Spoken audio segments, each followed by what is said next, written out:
So check this out, guys. I decided to go ahead and bite the bullet and do the same modification to the second Fabricator Mini. Look how nice this came out. I cut all the parts, took my time, did it on a bandsaw. You got to do this on a bandsaw. Check out my other videos if you have one of these and you want to get it back in working order.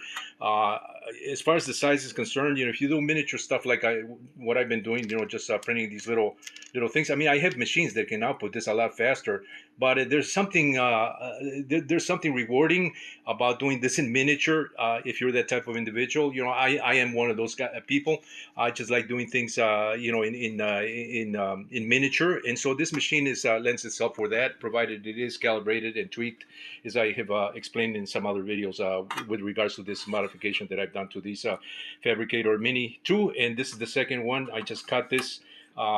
It got a little bit gummy here from the tape to that, but this is just a matter of taking alcohol or a little bit of acetone and removing this. As you can see, I'm already removing that with by hand here, but it's just gummy from residue from the glue of the tape. Once this is done, then you can start, assembling the frame. The frame will need to be disassembled, once I start putting the mechanics back in order. But I need to remove the mechanics from. I borrowed the extruder, and I also borrowed the feeder from this one to do another miniature machine of my own that I did, the Core XY, the MIA Wink that I showed in my previous video.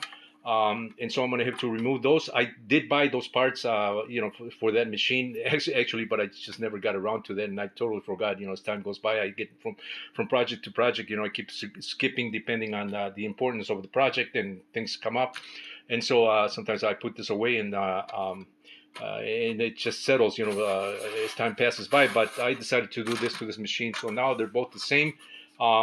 It is a nice mod, like I said. If you have one of these, and and you do this type of modification, you won't regret it.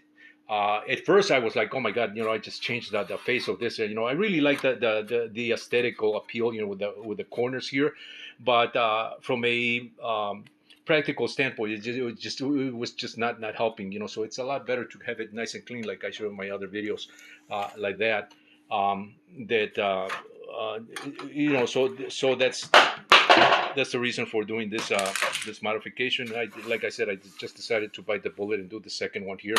So I am going to be assembling this, grabbing the parts. I may do a complete facelift and do my own thing here, because this is a little bit strange the way they did this with the angles of the mechanics. So I may be doing something a little bit different on this one now that I have it all cut out and ready to for the mechanics.